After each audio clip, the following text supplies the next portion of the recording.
picks and bans for the first game. It's LeBlanc, banned away by Team Dignitas. Cloud9 takes Zac off the table, and Dig's going to remove Syndra now. A very similar strategy to what we saw them do against TSM yesterday. Yeah, and something that I think is also developing on patch 7.14 is I think blue side's a little bit more favored than in previous patches, and that's because you see all these bans right now are fairly standard bans that you would used to be seeing. Zac, Caitlyn, LeBlanc, Syndra. However, whenever there is a bunch of power picks, blue side having the first access to whatever they think the most OP thing is generally signals a small advantage for that side. So you can see now, you know, Elise, Caitlyn, Zac are banned, but that does leave Maokai and Cho'Gath up, and there we go. Right away, Maokai could be the first pick. Maokai picked up and locked in for Dignitas. We saw them play it to smashing success yesterday, but that does mean that Kalista, that ever-popular AD carry these days, is available for C9. Yeah, always get to trace something back. Caitlyn banned, Kalista probably the next best AD carry on the block. Can't synergize it with the Thresh. Okay. And Contracts is all aboard the Kayn hype train. Happy to see it again. He took no time locking that in either. Yeah. He knew exactly what he wanted to do. He wasn't sitting around thinking, okay, do we want to go for Cho'Gath? Do we want to go for something else? Nope.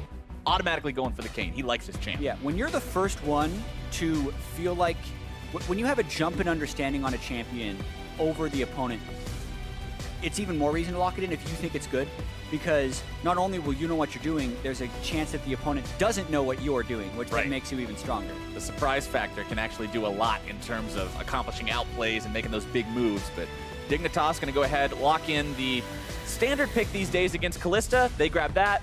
Many, many players are comfortable taking Tristana into it. Yeah, it's a decent laning phase. Then the lane kind of becomes a little bit more decided by the supports. The Nunu jungle for Shrimp. Now, this is a non-trivially nerfed Nunu.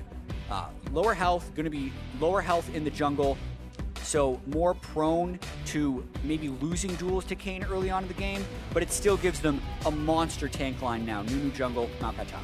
Very difficult to get through those two and make your way onto the Tristana with how much protection they provide, but speaking of protection and tanky champions, Cloud9 picks up the Galio.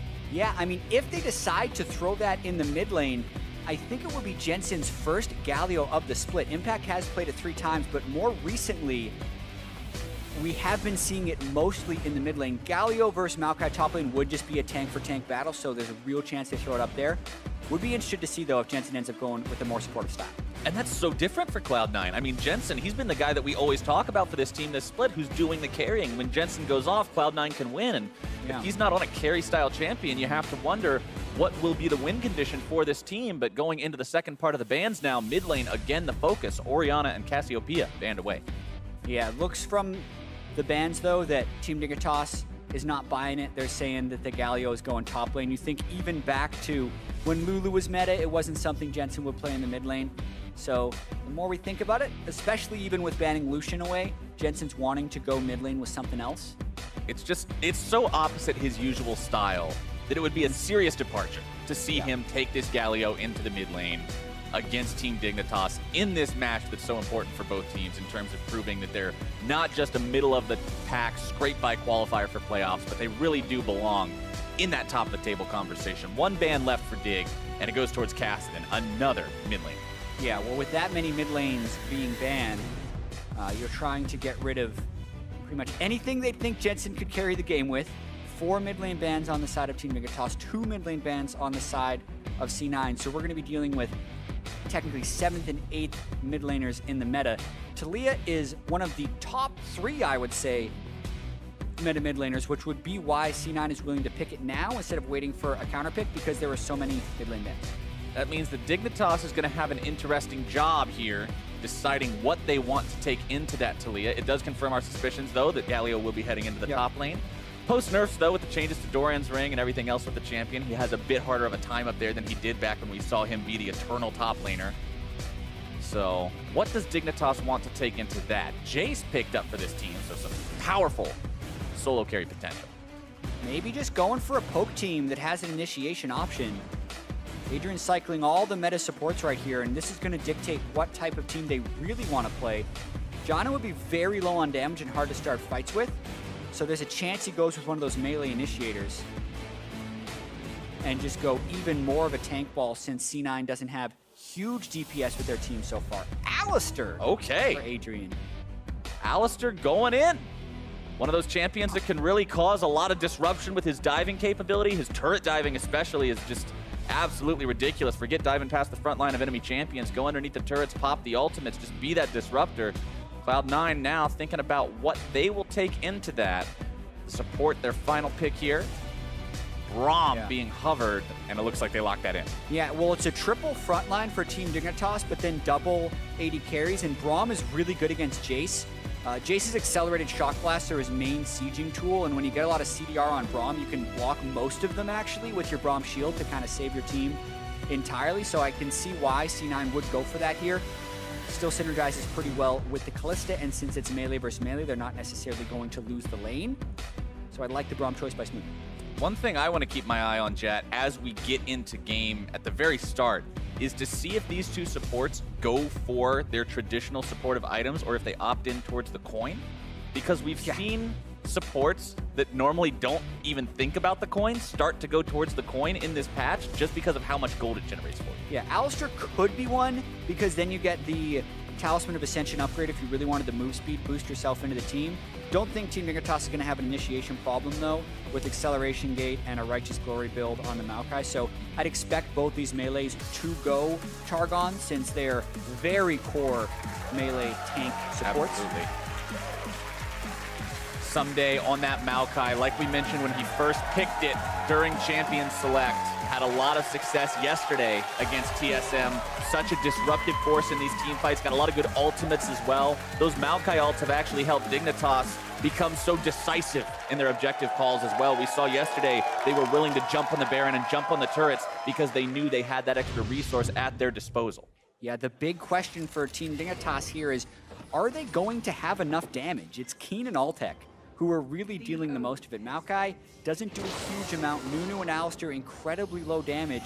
So if Impact gets armor stacking early, as well as Smoothie with the Knight's Vow early, it's going to be really hard for Team Dignitas to break through that C9 front line. Exceptionally difficult. By the way, you were right. We do see the coin start on Alistar. Wow. But Braum will not opt for it. Yeah, I mean, if we were going to see it on someone, I thought it would be Alistar, but I wasn't expecting to see it. That also can speak to Adrian wanting to play the lane a little bit more back, and maybe we'll see Sneaky and Smoothie just have that early advantage, and we're going to see what's up with Impact, as it looks like the pause is for his issue. Yeah, we just were informed that Impact is having some monitor issues right now, so we've got our tech guys on stage working to remedy that and hopefully get us back into game as soon as possible. But just want to do a quick comparison from what we saw yesterday, because we have a very small sample size to talk about in terms of comparing coin to the other supportive items, but there were a couple times yesterday where we compared the gold that the supports had earned through their items specifically, and the coin users were sitting on 1,400 when the other support item users were around 600, even 500. Yeah, the main comparisons we've seen have been coin to Spell Thief's Edge a lot of times, and we've also seen coin users upgrade to Nomad's Medallion, the second tier in that line, much more quickly, because when you do that, you get 40 gold per gold coin drop, and then also the mana is something like 15% of your missing mana. But when you're picking up those coins fairly frequently, it is the most gold generating of all of the items. So on top of that, when you complete it into your warding item, the Eye of the Oasis, it's a 1,900 gold total cost, whereas you look at what happens with the Targons or the Spell Thief's Edge, and it's around 2,200 or 2,300 gold for that. So you're more efficient, you're getting more gold in general. It is something that has been an underbought item in the past, so I think it just kept getting stats and stats until people have started buying it, and we're definitely at that point now where it's probably even overtuned, because champions who you would historically think should be going Spell Thieves or going Targons are now going coin. Like that Alistar that we're seeing this game. There we go. Maybe he can make the plays happen on that. We'll be interested to see if he decides to go for the full Talisman of Ascension, or if he does just go for that Eye Evolution like you were talking about instead. Someday with the teleport, Keen with the teleport, so they've got an extra global up over their opponents, but remember that Jensen on Talia, the champion, can always get around the map and get where she needs to go with the Weaver's Wall. Yeah, and I really want to see where Contracts goes with his early jungle path. He was able to play the Kayn with the Maokai on Friday and got some very beneficial pulls thanks to Maokai saplings. I wonder if someday we'll try and do a similar thing for Shrimp here. There have been some very creative things that people have done with saplings, but based on the fact that we're 1 minute, 20 seconds in and Someday still hasn't tossed a sapling anywhere, they're not getting that creative. you can start placing your saplings at 108, and they will still be able to spawn and hit a jungle camp for you. Looks like he's just going to give an auto attack pull, and he starts Q for more laning power. No sapling magic for someday. Fans think Cloud9 has a serious edge in this matchup. 73% of them believe that they will walk away with the win here, work towards getting themselves back up towards those top areas of the standings, I should say. Cloud9's been one of those teams that, although they've had rough times in the past, there's still a team that's always on everyone's radar, just because of their history, what they've managed to accomplish before, especially, you know, being the team that came in second last split, looking to make another playoff run this time around. Yeah, Contract's off to a very good start. He actually got a Galio Q on his Raptors to help speed him through that, so you can see he's cleared 2 camps faster than Shrimp has cleared 2 camps. So Contract's immune to the Nunu counter jungling so far. He's going to be able to clear his pretty much entire jungle before Nunu can make his way to any counter jungling. Fantastic news for Cloud9. I mean, when your opponents pick a Nunu and that Nunu can't cause any headaches for your jungler early on, that's just wonderful momentum for you. I one time heard it on Reddit, I think, expressed that the goal of Nunu is to make the other jungler as useless as you are. And Contracts is actually trying to counter jungle Shrimp. If he doesn't, oh, smart ward by Shrimp, knowing he was a little slow on that side of the jungle, but Contract's going for it. Contract's getting some damage down onto this guy, forcing him out of his own jungle. Teaching him, this is why you don't play Nunu, because you're going to get Nunu'd. Yeah, Contracts talks about how fast Kayn can clear in the early game. Notice the AoE he gets on this camp fairly easily, clears the whole camp away pretty effortlessly. That Reaping Slash, very, very useful, taking down those small raptors as well as getting 2 hits down onto the big one. And now he'll continue just staying in the jungle of Shrimp, looking potentially for the red buff, or maybe to just hang around and see if Shrimp comes back. Yeah, well, he has lane pressure in the mid lane, which is going to help him out with this one, but Shrimp has Consume Smite, so unless he's able to force him away from it, there's no way he'd be able to secure this red buff. It will be a 2-on-2. Contracts taking a lot of damage, though. They may be able to finish him off here, but a nice heal from the Smite will keep him topped off and get him out of trouble. Shrimp still chasing, but no real kill potential on a Nunu alone. Yeah, Contracts definitely got too greedy there. The ward was seen by Smoothie when Shrimp walked over the red buff, so they overly dove there, and now you're right where you don't want to be against Nunu, where he's just meandering into your jungle at full health. Losing that momentum, even for a minute, can give him the chance to run into the jungle and just start doing what he picked this champion to do. The more he can deprive those resources and take those away from Contract's hands, the more he can set him behind and try to render this Kayn useless. Because remember, Kayn's a champion that can fall pretty far behind. Yeah, and we got to watch out for Shrimp up in this top side. They could get a good gank in onto Galio here. Someday doesn't have a huge amount of mana, but they can force the flash. They're onto him, but they have such little damage between the two of them. They hurt him for 1/3 of his health bar. That was just super underwhelming. Yeah, Someday low on mana. Nunu is Nunu. This is maybe a sign of things to come if the game doesn't snowball out of control for Team Dignitas.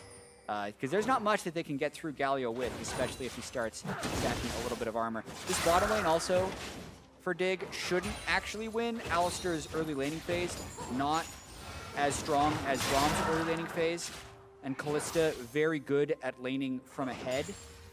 We're definitely going to be trying to use the coin to equalize the gold in that lane a little bit. Altec and Adrian have won most lanes they've been in so far, but this matchup is just not favorable. It's taking its toll right now. 42-36 in the CS department, so nothing super crazy there just yet, but it is a bit of a worrying trend to already start falling behind 5 minutes into the game as Jensen moves into the enemy jungle to take care of some of those blast cones, just limit the mobility of his opponents a bit more. Someday comes back to lane, utilizing the TP. Impact does the same. Catalyst done for Impact to allow him to have that extra lane sustainability. Yeah, we don't see many Catalysts on Galio anymore. Maybe he'll build that into an Abyssal Mask to maybe help out the damage from Talia later, but I want to see him armor stacking this game, so I'm a little surprised he's gone with the Catalyst early instead of even just rushing toward the Righteous Glory, because I don't think Maokai will have any kill pressure on Galio, almost regardless of what Impact builds. Well, to see where he goes with that. Playing it safe against his lane opponent. Like you said, providing that multiplier for Talia once they get into the team fights, but that does mean he'll be squishier against the vast majority of the damage from Dignitas when these mid-game fights eventually do happen. Cloud9 have farmed themselves up a 500 gold lead already, though. You can see the CS advantages in every single lane for this Cloud9 team, which goes back to what you mentioned during our pregame conversation, where Cloud9 has a lot of individually talented players. These guys are among some of the best in their roles. It just hasn't been gelling as a team so far. Yeah, they haven't been able to put that many wins together. A lot of that has had to do with the instability in top lane. Neither Impact nor Ray have had good splits. Jensen as well, for as good as he's been, hasn't picked up a first blood all split. So not too many people are making the plays for them in these games. Shrimp will clear out the ward placed down by Cloud9 in his own jungle. Contract's really wanting to counter jungle Nunu is just really hard to do. I mean, Smite Consume makes Smite. everything so difficult to try to fight for. Trying to stop this from being passed off, which they do. Reaper's wall comes in. Dignitas collapsing, though, trying to turn this into a 3v2. The fight comes out. Impact jumping up into the air with the hero's entrance, but the Maokai ulti also going to be locking these guys down. Contracts wants to escape here. Absolute Zero channeled Reaping Slash to get himself out of the way of most of the damage. Impact now needs to get himself out with the flash. And somehow, Jat, no one dies. Yeah, and it's the second invade Contracts has done that has resulted in negative pressure play for his team. Team Dignitas has been able to collapse on the lanes pretty much as fast as C9 there, and no, you were not going to steal an objective away from Nunu. So technically they stopped the blue buff from going on to Jace, meaning Contracts can give his own blue buff over to Jensen, maybe if Shrimp doesn't contest it, but when Shrimp hit level 6, things got bad pretty quickly there for C9, and some slippery moves by Impact allowed him to escape that one. One of the uses of Nunu is you can try to ninja these dragons away by yourself very early and very safely, but Smoothie gets himself in there to make sure he stops that, as now they find the catch out onto Sneaky, who's going to pop the flash, looking to escape, but he cannot do it! And first blood goes to that Dignitas bottom lane that has been doing so much work lately. Alltech and Adrian getting aggressive, and they catch Sneaky unawares. That was a moment where Smoothie had blast coned over the wall to stop Shrimp, so Adrian and Alltech knew he would be alone. Therefore, Sneaky shouldn't actually be pushed up this far. A simple combo from Adrian. They flash follow for a little bit of extra damage. They burn 3 summoner spells, but they get that first blood. And getting that onto these two that you mentioned were falling behind a bit in the tempo of the bottom lane will now put them back in a spot where they can contest that priority. They can make sure that they're putting up a fight in the 2v2. And Alltech, remember, this guy's on a late game hyper-scaling carry. He can get very scary if allowed to scale up and have those resources. Yeah, and Team Dignitas still needs to continue to scale. A tier was just completed onto Keen to go along with his serrated Dirk. He's not going to be much of a lane bully for a while. They're going to need to generate some pressure with Adrian in. Obviously, level 7 Shock Blast still pretty effective even with the tier, but they need to develop the pressure elsewhere on the map and maybe try and work around with his Nunu, because I still don't think they have that much damage in the late game. Cinderhook is done for the Nunu, so he's starting to get that tankiness he needs. Sneaky gets jumped on again by Alltech. Smoothie once more out dealing with that Nunu, just absorbing some of the pressure created by the fact that Nunu exists. And Nunu does put his opponents in that kind of a situation, right? When you're Nunu on the map early on, you can take objectives so incredibly easily, your opponents have to take measures against you or risk losing out on those objectives. Yeah, and I'm really curious to see who can get a pick before going for this Drake, because that'll dictate a lot of it. Very dangerous to start straight up against a Cloud Drake. Contracts gets very minor damage on Keen, but Shrimp is ready and waiting to make sure that they can't start that 2v1 against the Dignitas mid laner, as the unempowered Shock Blast does not find its way onto anyone. Smoothie and Sneaky moving up. Adrian doesn't have the most health to work with here in this fight, but he will have the Alistar ultimate if he needs to make that one happen. Sneaky getting himself knocked back. This is a 3 versus 2 for now. Smoothie trying to jump away. Adrian likely going to die first. Sneaky grabbing the kill there as Someday pops off the ultimate, trying to jump now onto Sneaky. Smoothie dropping the Keen as a double kill comes out for Dignitas' mid lane. Impact in the middle of 4 men. He will not stand for long, and Alltech makes this a 4-1 game. C9 getting caught in another big fight. Adrian gives up his life, but the team wins the fight in a big way. Keen faster on the bottom lane roam than Jensen's Talia, so comes in to clean up that fight and really turn the tides. And with this turret, if they can take this with Trist and Maokai, which they should be able to, they jump out to that big early game lead that they would need to snowball with their composition. Trist shoots really fast to begin with rapid fire, but you put a Nunu Blood Boil on top of her, she is a machine gun to take down these objectives. And then can keep shooting fast. So what a start right here. And just looking at the start of this fight, it looked favorable for C9, honestly, because even if Alistar ults, you can keep stacking the Callista Spears in, so you expect them to get the kill afterwards. But then watching this, right, Contracts jumps in, doesn't get a whole bunch of work done into Shrimp, and then the Shock Blast actually beats the Taliyah wall into that fight. Sneaky, yes, picked up one kill on the backside, but then Shrimp, Altec, Keen, and Someday just kind of gang up on Impact after he ulted in on Galio. You said it at the start, seeing the Jace arrive to the fight first, too. I mean, beating Taliyah to a fight. Going in again. Sneaky now jumped on, slammed around, and beaten down. Adrian kills him for the second time this game. Support Alistar, 2, 1, and 2, the real carry in the bottom lane. Chaining CC with Alistar, and Someday just arriving to this fight. You would expect him to go bottom in a lane swap situation, not rush top lane, and leave Galio alone. So a peculiar move by Someday pays off in a big way. So not only do they get bottom turret and Cloud Drake, they now get Rift Herald and top turret. They're getting all of the objectives. This is what I was praising Dignitas so much for yesterday. You would see them make a play, and it's not just, okay, we killed somebody, cool, let's take our 300 gold and buy a cloth armor.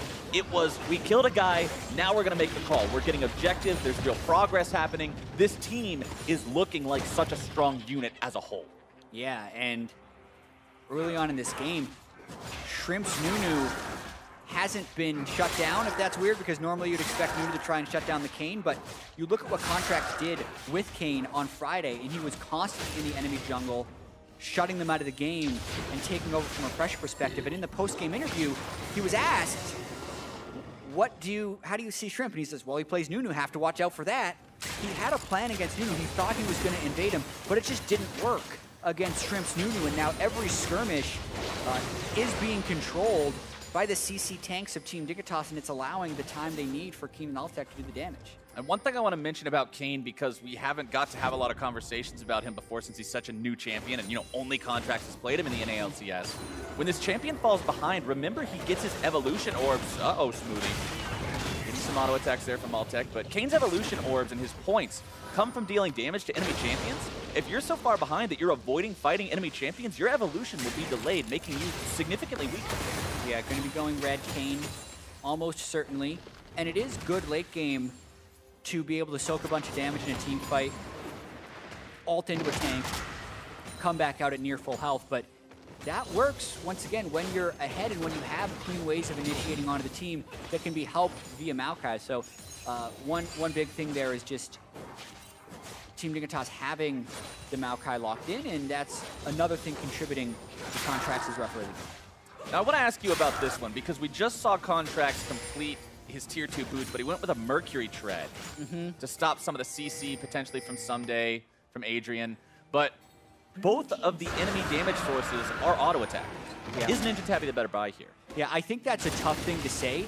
As Kayn, who's a melee damage dealer, if you get kited, you're useless. So Nunu, Maokai, Alistar, I think definitely warrants Merc Treads. This is one of those games where you'd like to buy both, but I can see the Merc Treads being totally flat buy. Here comes Rift Herald, mid lane. Rift Herald summoned up by Dig as they've got the 5-man push to make sure Shelly gets him at least something. Charging in there with the headbutt. The turret is slammed down. Do they want to stick around and try to get more for it? Looks like they might. A lot of times these days you'll see the Rift Herald summoned, it'll get one turret and then they'll abandon it, but they want to make sure that it at least gets that second headbutt. They're going to keep pushing a little bit. I mean, Altec getting some shots into the turret, since the Rift Herald does give that backdoor bonus removal for turret, so they get 2/3 of the second tier. Worthwhile to stick around and get that little bit of extra damage. Not bad at all, honestly, for Team Dignitas. 4,000 gold up, 15 minutes in. Duskblade completed on Keen. This item is one that we've had or seen at least a lot of conversations about since 7.14. It is so incredibly strong, especially if you can manage to duck into a bush, get the proc back and ready to go again more than once in a fight. Yep. Whoa. Agreed. He's going to be stacking lethality as well, knowing the only guy who can build armor on C9 is Impact. Smoothie too far behind the curve currently to start getting armor. And Impact did complete that Abyssal Mask. So going for a magic resist item first against this team I generally disagree with. You can see him falling pretty easily in the fights he's been a part of. He could have a frozen heart at this stage of the game if he so chose, but instead just has an Ninja Top. And that's just going to complicate Cloud9's teamfight situation. Look at how much damage that Empowered Shock Blast did. That had to be 45% of Jensen's health. yeah, 50 at least. I mean, got every rank into Shock Blast, has lethality stacking up, so he's currently got 58 armor penetration at his current level, and Jensen has 46 armor. So, well, effectively, he is doing true damage to Jensen with these items.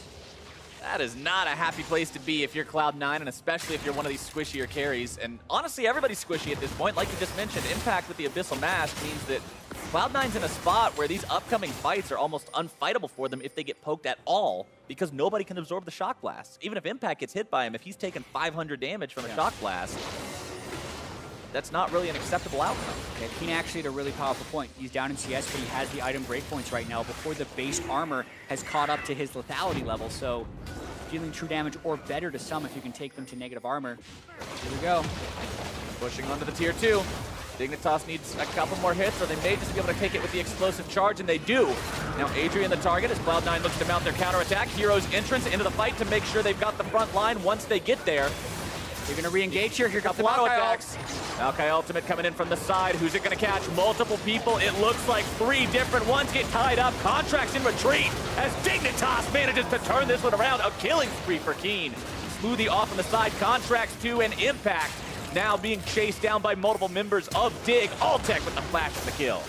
And Team Dignitas is getting whatever they want. C9 burn almost everything engaging on that fight. Someday somehow went down during that chase. Looks like to Contracts probably got him with the cheeky ultimate, but he will probably fall when all is said and done. Yeah, he'll stand there and try to fight it out, but there's no way away from 3 members of Dignitas. A 3-for-1 going Dig's way.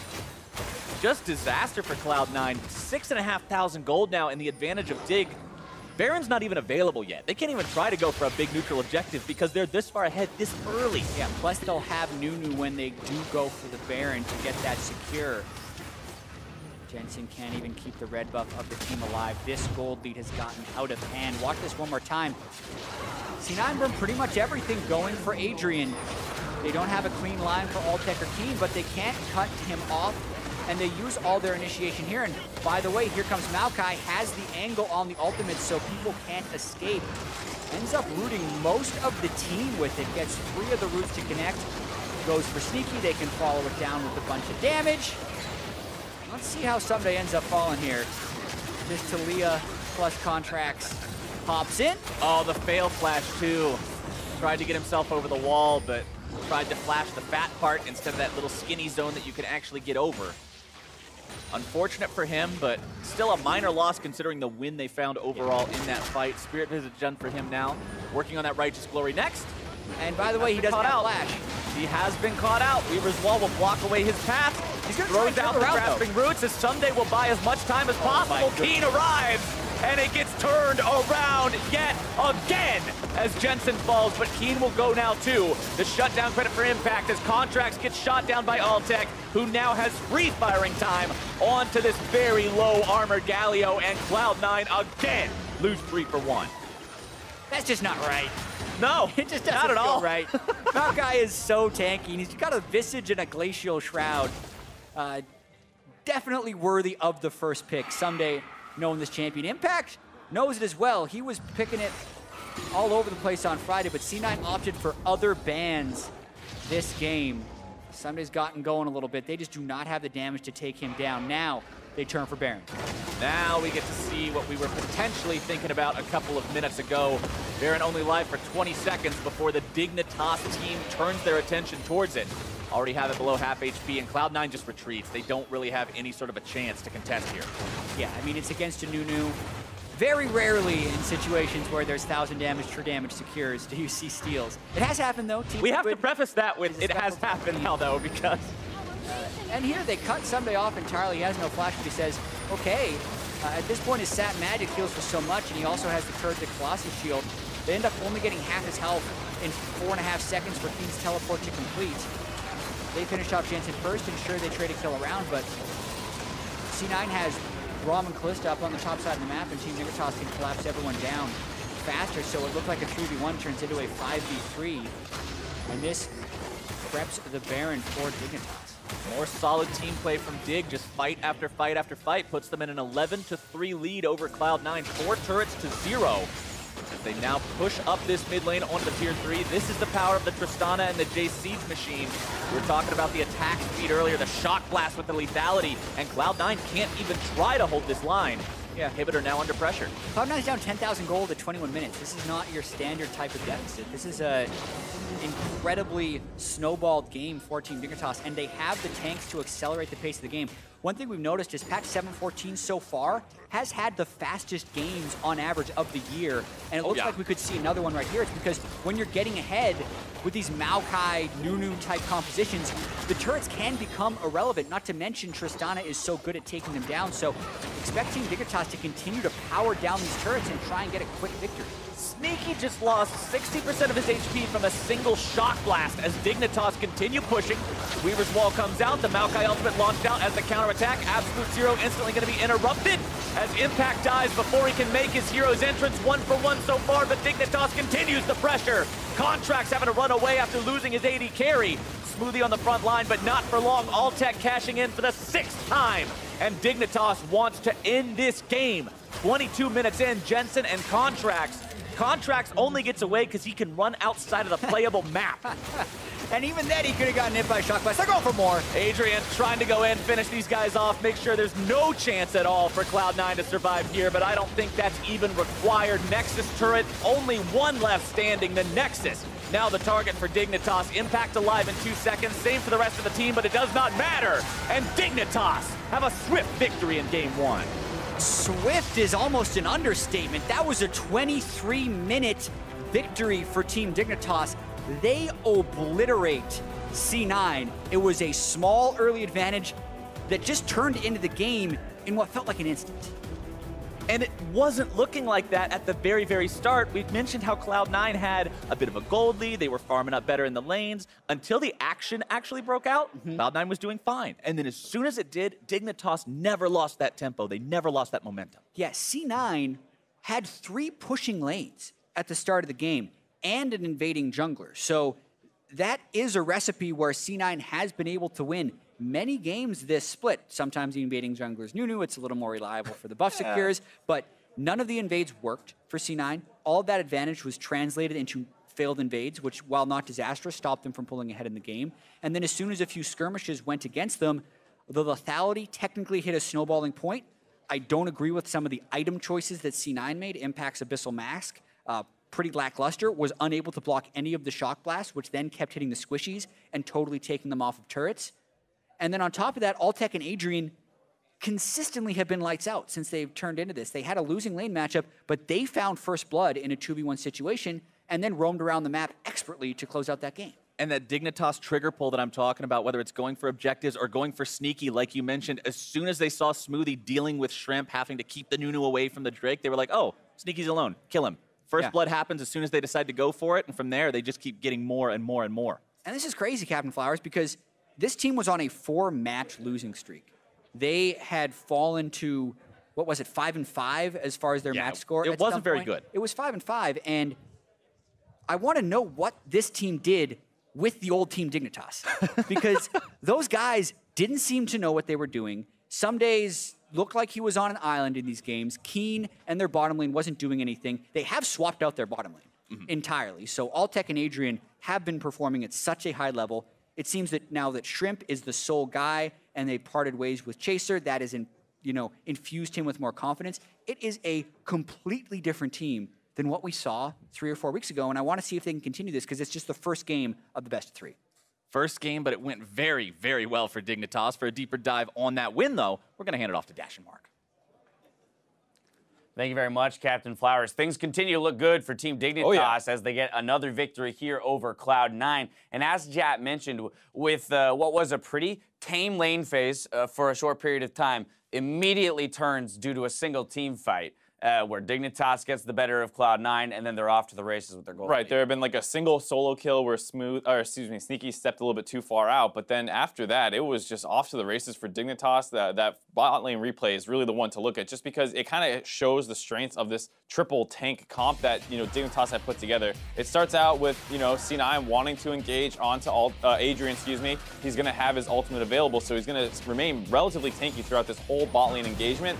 And then the one thing that goes wrong here, I'd say for the side of C9 is that when Smoothie re-engages, he throws himself past Adrian and hits Sneaky. And that ends up with leaving Smoothie in the middle of the team, and now he's cut off with the Jace collapsing. It also allows Someday to focus out by himself onto Sneaky and keep him out of the fight. So Keen gets there first, they're winning up in the top side of the river, while Sneaky can't get back in the fight on the bot side. Right, you also saw Impact there choosing to use his ultimate to try and save Contracts, who ends up going down to a Shock Blast anyway, therefore removing himself from the area of the map where he's able to aid Sneaky in dealing with Someday, effectively zoning his own ADC out of the fight. Fight goes in favor of Team Dignitas. As was mentioned, they have the lead.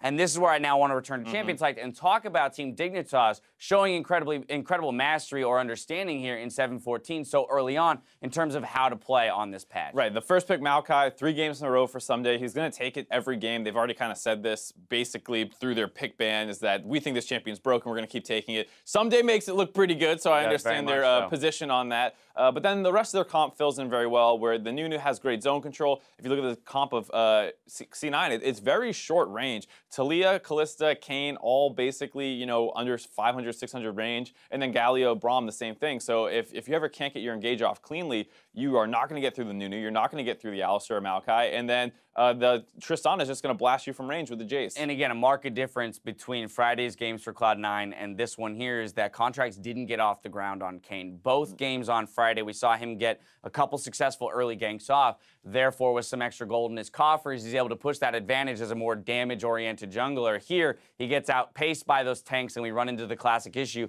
where you don't have the damage to eat through the front line, and they have enough of a front line to mess with your back line. Yeah, and it's hard to say because there is such a limited sample size on Kane right now. The first 2 games that he played last series was, blue side. He got super leashes, got off the ground early and was ahead of the other jungler. This time, every time he tried to invade on Nunu and Dignitas just kind of reacted and collapsed on him, though they didn't ever end up losing a kill on the invades. A lot of times they lost summoners, and none of them turned out well. And we heard Contract say in his interview he thinks Kane needs to be played aggressively. Right, and you spoke about that short range that we have here on Cloud9. That was evidenced at 7-14 into the game, a 3-for-1 in favor of Dignitas. Basically, Cloud9 choosing to take this engagement, realizing they don't have the tools to get in the way they need to. Yeah, a couple times Dignitas had kind of just set up in the mid lane and siege the turret down. Finally, C9 gets sick of it. They try and pull the trigger once again onto a frontline member of Adrian, pops that ultimate, tanks a lot of that damage, and now all their engage tools are down. Reset. Yeah, fight's completely reset, and here's the re-engage coming in from Someday. Maokai drops his ultimate. They have so many more engage tools when you have multiple tanks that the Alistar had to use his stuff defensively, which sometimes is the end of a fight for a team. But because the Maokai is another tank who can bring more CC, he re-engages excellently from the flank. They get the first kill. Kane is able to find a cleanup kill on the Someday, but he ends up putting himself out of position to do that, and the rest is Dignitas is going to collapse. This results in a 3-for-1, and it just kind of, like you said, illustrates how difficult it is to play against triple tank, and why I think I'm surprised I haven't seen more teams already just start spamming any tank they can play. Yeah, especially when you see those short-range carries coming in early on in the draft, or things like Jhin, which we've seen struggle against triple tank just because he can't, outpace the tankiness with his damage. Noticing here, of course, lots of damage coming out of that Tristana, aided by the blood boil of the Nunu, a champion that's been picked up by Dignitas plenty of times, and they've shown mastery around it. A big thing here is that this game ended so quickly. Again, I'm continually impressed by Dignitas in that now we're starting to see them not even need, for example, that Baron to close out games. Right, I mean, they did get the Baron this game, but it wasn't one of their classic, oh, we're all-inning at 22 minutes. Yeah, we're going to get it, force it, and if you stop us here, well, we probably lose the game. Right. Here, they built a significant lead just based off some good team fighting and sieging around mid. That makes the Baron almost free, and then they just set up again and start forcing down turrets. Also, as we saw Alltech picking up player of the game on your screen, one thing I want to recognize is the fact that Dignitas with Alltech and Adrian, right? That we have to remember that Adrian coming into the roster, that's kind of the mark of where this team started re-picking up momentum and hitting this win streak. And so credit to them because something's working within this team with them on the roster. Right, and I think you got to point to the bot lane here again, like we said, because they did get that first kill on the Sneaky. The first big skirmish in the game breaks out in the bot lane. Great TP by Someday to help support them, but already they were kind of outplaying C9, and then Alltech stepping up huge, being the late game carry multiple times. I think he's grabbed a ton of player of the games in the past week and a half. Well, Dignitas has snagged the first victory of the day. Meet us back here to see if Cloud9 can tie up the series in Game 2 versus Team Dignitas. Stay with us. You're watching the North American LCS.